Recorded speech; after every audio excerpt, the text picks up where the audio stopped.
a nossa Bíblia no livro de Salmos, Salmos de número 2. Nós vamos meditar nesse salmo nessa noite. Salmo de número 2.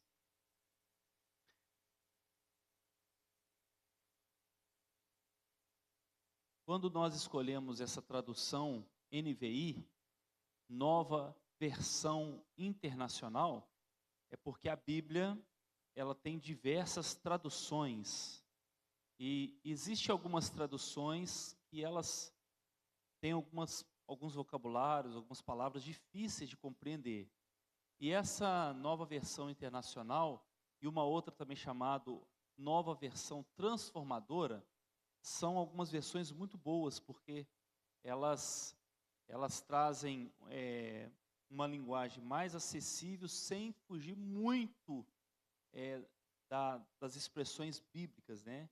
Tem uma versão chamada versão linguagem de hoje, que aí você nem precisa comprar, tá? Tá bom? Se você tiver aí, você deixa guardada, mas essa não é muito boa não, né? Boa é NVI ou NVT, são algumas traduções boas para nós compreendermos. Irmãos, nós vamos ler o Salmo de número 2, preste atenção naquilo que nós vamos ler nesse momento. Eu espero que Deus possa falar ao seu coração como falou ao meu coração. Por que se amotinam as nações e os povos tramam em vão?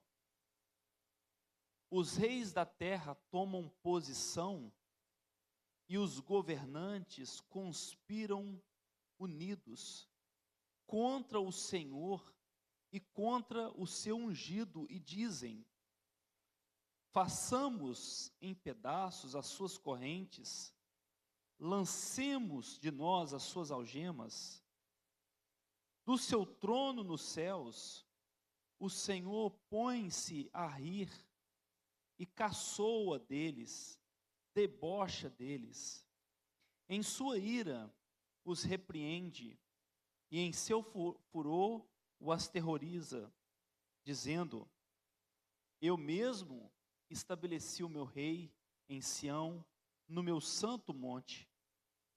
Proclamarei o decreto do Senhor. Ele me disse: tu és meu filho, e hoje te gerei. Pede-me e te darei as nações como herança, e os confins da terra como a tua propriedade. Tu as quebrarás com vara de ferro, e as despedaçarás como vaso de barro. Por isso, ó reis, sejam prudentes, aceitem a advertência, autoridades da terra, adorem o Senhor com temor, exultem com tremor, beijem o Filho, para que ele não se ire e vocês não sejam destruídos de repente. Pois num instante acende-se a sua ira, como são felizes todos os que nele se refugiam. Amém. Senhor, obrigado pela tua palavra lida, obrigado por esse momento de cultuar, de adorar, de orar ao Senhor. Pedimos que o Senhor fale conosco de uma maneira muito especial. Pedimos que o Senhor possa, ó Deus, nos ajudar na compreensão desse texto. E mais do que qualquer informação, conhecimento, queremos aplicar essas verdades em nome de Jesus. Amém e amém. Se você puder, deixe a sua Bíblia aberta aí, porque em algum momento nós vamos voltar aqui no texto. Irmãos, é interessante que o salmo mais citado no Novo Testamento é o Salmo 2. É o Salmo 2. É considerado um salmo messiânico. O que quer dizer isso? É um salmo que aponta para Cristo. os textos bíblicos, para que eles pudessem ser considerados canônicos, inspirados por Deus, eles tinham que estar presentes no Novo Testamento. E o Salmo 2, um salmo talvez desconhecido, é o salmo que aparece mais de 18 vezes no Novo Testamento. Ele foi citado diversas vezes, e a gente vai perceber que ao longo da exposição desse salmo, como que esse salmo foi citado. Esse salmo, ele está apontando para um governo universal. Às vezes a gente tem a tendência de achar que algumas passagens bíblicas apocalípticas, né, relacionados a algum tipo de mistério, algum tipo do futuro, só encontra, por exemplo, em Apocalipse. Esse aqui é um salmo que traz uma revelação, aquilo que aconteceria e vai acontecer no futuro.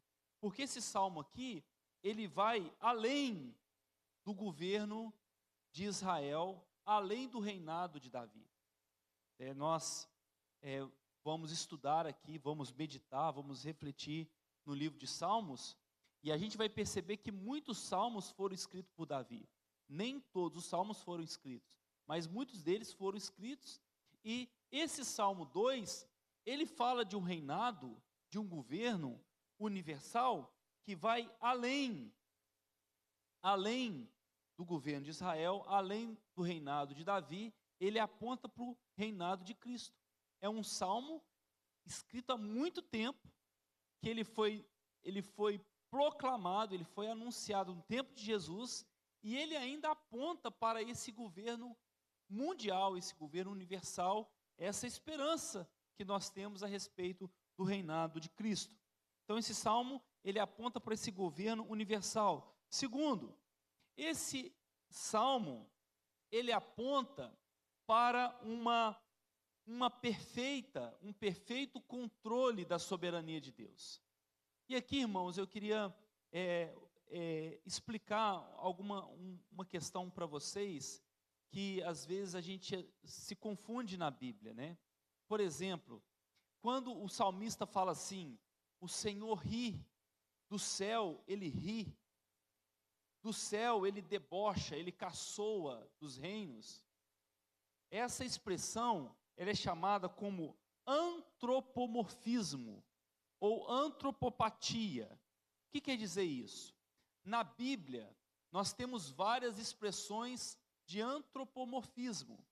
São expressões humanas para tentar descrever um sentimento de Deus. Então, por exemplo, existem algumas passagens na Bíblia que falam assim, em Gênesis, por exemplo, em Gênesis 6, diz assim, quando Deus viu a maldade lá, no tempo de Noé, a Bíblia vai dizer que Deus se arrependeu de ter criado o homem. Quem se lembra dessa passagem aí? Ok? Essa é uma expressão, porque se a gente fosse ler esse texto literalmente, a Bíblia entra em contradição, porque existem outras passagens na Bíblia que a Bíblia diz que Deus não é homem para que... Tá fácil, né? Eu falar tudo, né? E nem homem para que se arrependa. Então, expressões como aparece aqui, ele ri, ele caçoa, é uma expressão humana para tentar descrever a ação de Deus. Então, como a gente não consegue ter acesso à linguagem celestial, à linguagem divina, eterna, utiliza-se uma linguagem mais próxima do que poderia ser.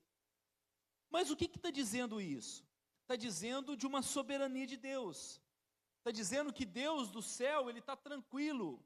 A cena é de que há tranquilidade no céu, enquanto na terra há uma turbulência. Deus não está com medo, Deus não está preocupado. Ele tem um governo, ele ri, ele debocha, por quê? Porque eu e você, nós sabemos que ao longo de tantos anos, os reinos se levantam e caem. Quantos reinos, quantos impérios, quantos faraós já se levantaram e já caíram? Então, o salmista apresenta o seguinte, olha, não adianta os reinos desse mundo tentarem se levantar contra Deus, porque ele ri.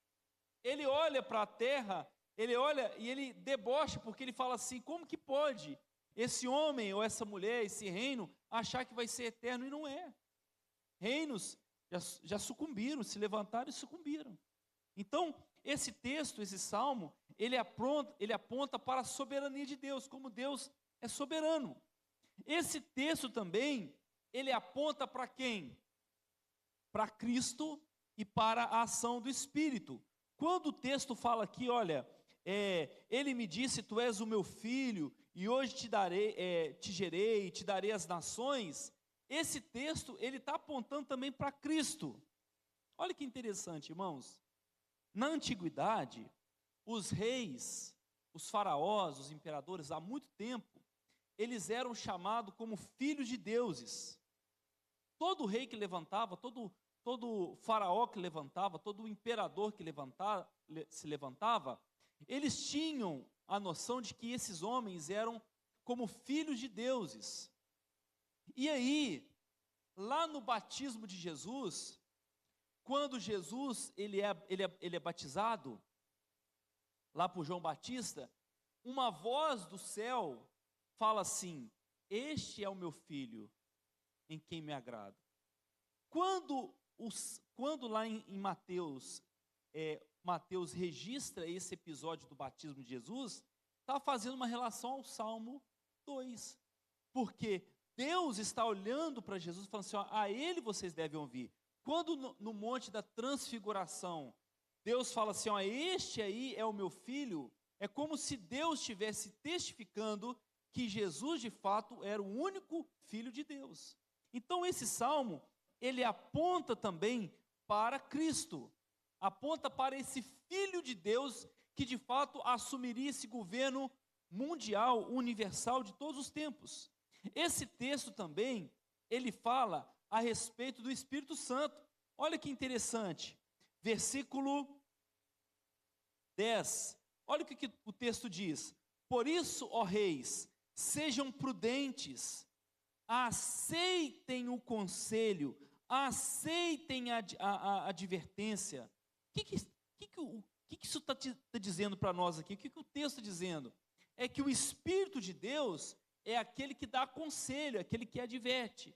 E ele começa pela liderança. Então, Deus, através do salmista, ele está dizendo o seguinte: olha, esse texto aponta para Cristo e aponta para a ação do Espírito, porque é o Espírito quem nos convence, que nos adverte, que nos ensina. Então Deus está dizendo para os reis, para os líderes: olha, estejam atentos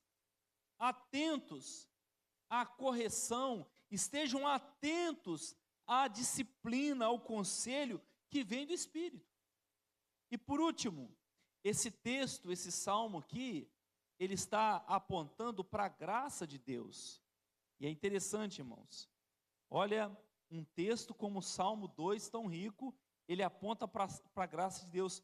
No versículo 10 ainda, que diz assim: por isso, sejam prudentes, aceitem a advertência, autoridades da terra. O que quer dizer isso? O texto aqui do Salmo, ele está dizendo o seguinte: olha, a tentativa de salvar o pecador, antes de Deus revelar sua ira.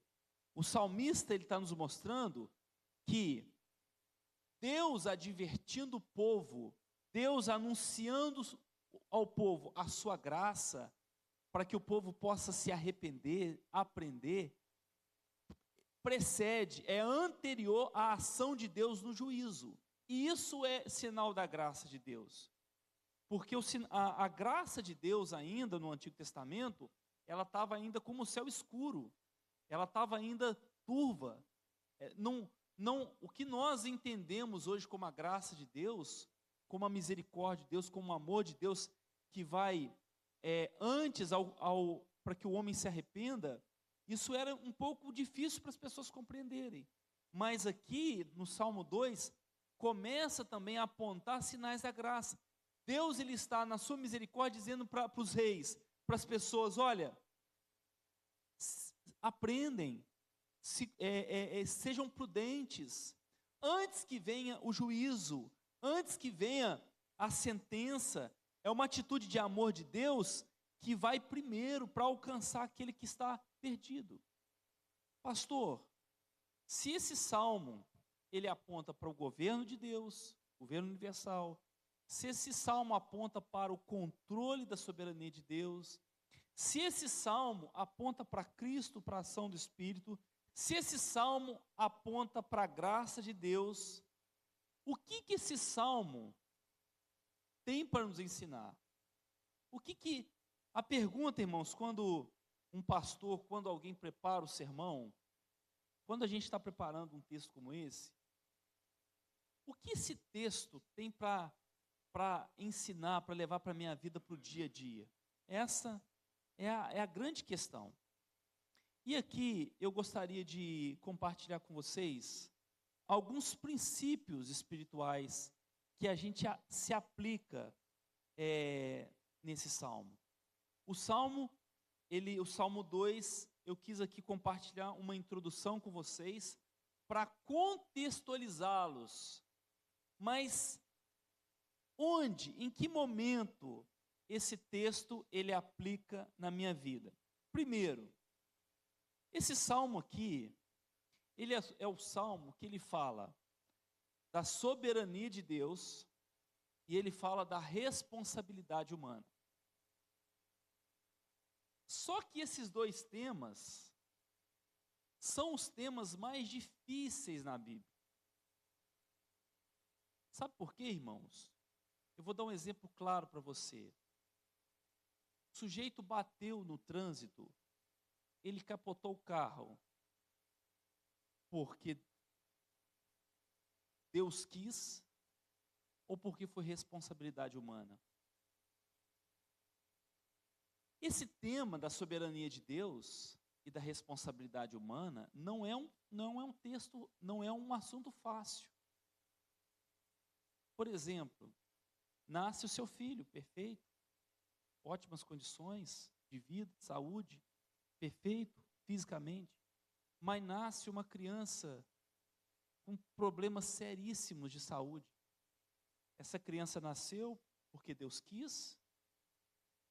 Por quê? Percebe, irmãos?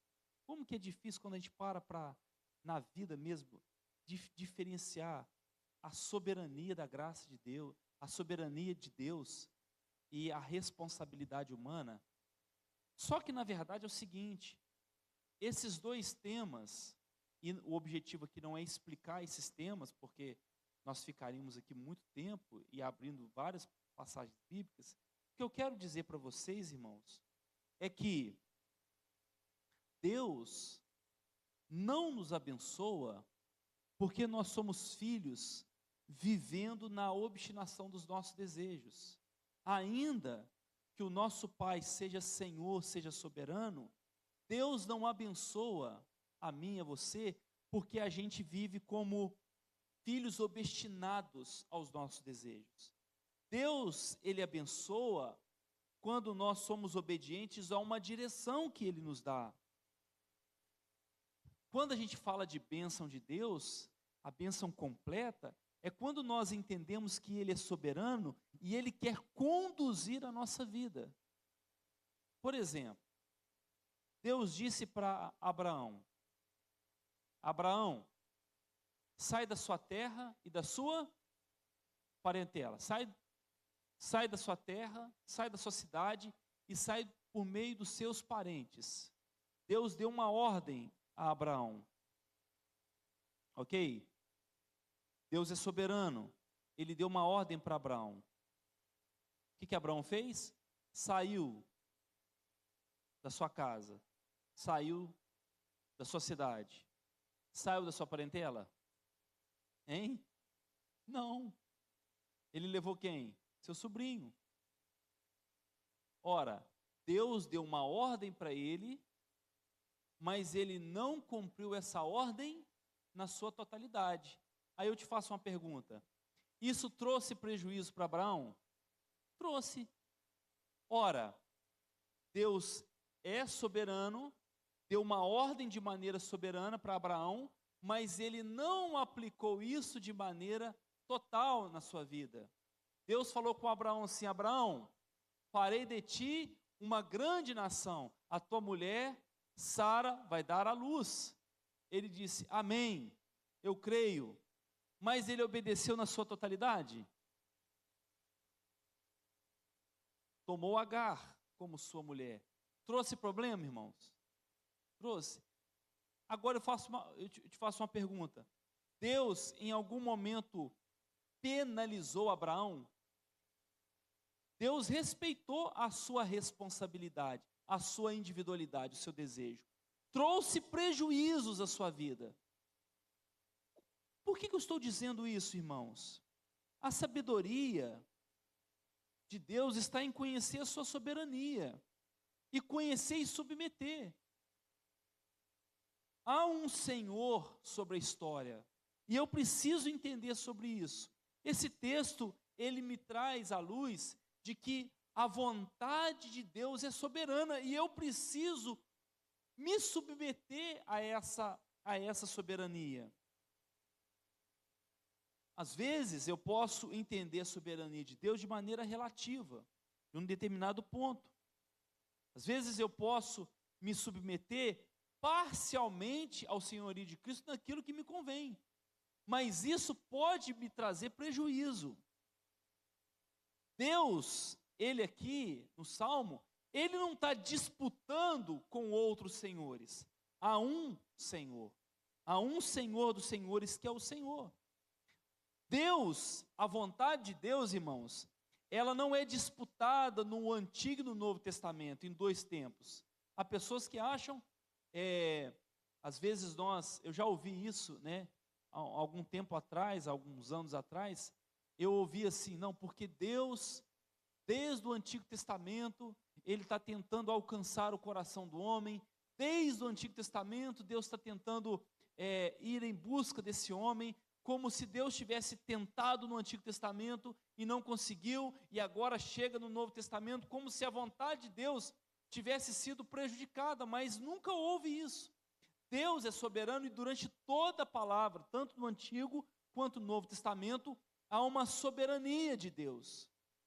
Só que é fato que Deus, ele respeita a responsabilidade humana. Em muitas situações, nós somos responsáveis. E essa nossa responsabilidade, ela precisa ser tomada, ter atenção, porque quando nós queremos governar a nossa vida de qualquer maneira, isso pode levar a uma anarquia. É o que está acontecendo com o Salmo. Olha o que o Salmo diz. Os reis da terra tomam posição e os governantes conspiram unidos contra o Senhor. Versículo 3 diz assim, façamos em pedaços as suas correntes, lancemos as suas algemas, ou seja, os poderosos, as nações, não querem se submeter ao controle de Deus, e quando nós não submetemos ao controle de Deus, vira anarquia. Deus nunca vai te controlar, Deus nunca vai te conduzir para levar ao pior de você. Deus sempre vai me conduzir quando eu me submeto à autoridade de Cristo, quando eu me submeto à autoridade de Deus na minha vida, em tudo que eu faço, Deus sempre vai me conduzir a um lugar de bênção, a um lugar de paz. A primeira obrigação não é encontrar a liberdade, mas encontrar o Senhor, aquele a quem vou servir. E eu gostaria, irmãos, de compartilhar com vocês o versículo 9, que diz assim, tu as quebrarás com vara de ferro, e as despedaçarás como um vaso de barro.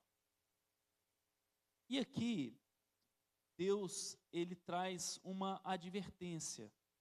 Que advertência é essa? O que está acontecendo aqui no Salmo? As nações, os reinos, não querem submeter ao senhorio de Cristo. Logo, Cristo, ao senhorio de Deus. Logo, Deus ri desse orgulho, dessa vaidade. E aí, Deus utiliza aqui, por meio do salmista, uma expressão que era comum. O que acontece? Lembra quando aparece na Bíblia sobre um vaso, quando o oleiro quebra um vaso? Lembram disso? E Deus, ele fala que ele pega uma vara de ferro e ele despedaça as nações como um vaso. O que quer dizer isso? Na antiguidade, havia um ritual. Que ritual era esse? Quando um reino iria guerrear contra um inimigo, contra um outro povo, havia um ritual. Eles pegavam um vaso, o rei pegava um vaso e quebrava aquele vaso. E quando o rei quebrava aquele vaso, ele estava dizendo o seguinte: olha, os deuses vão nos ajudar a fazer isso com aquela nação, ou seja, vai despedaçar as nações.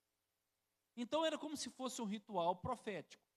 Uma nação pegava aquele vaso e quebrava e falava assim: assim como eu fiz com esse vaso, os deuses me ajudarão a fazer com essa nação.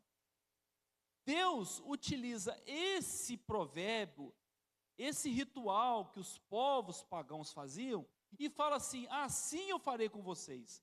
Porque no dia que o rei, que o verdadeiro rei, que o ungido, que o meu filho reinar sobre todas as nações, ele quebrará com vaso, ele quebrará com vara de ferro, ele vai despedaçar as nações.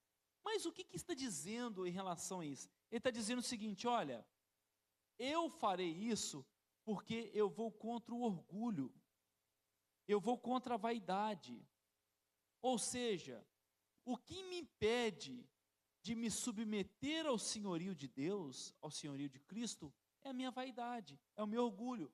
Assim como as nações se orgulhavam e falavam assim: não, nós não vamos ceder ao senhorio de Deus, eu e você também, muitas vezes, a nossa vaidade, o nosso orgulho, o nosso desejo de querer conduzir a nossa vida da nossa maneira, às vezes, Deus, ele também vai nos quebrar como um vaso.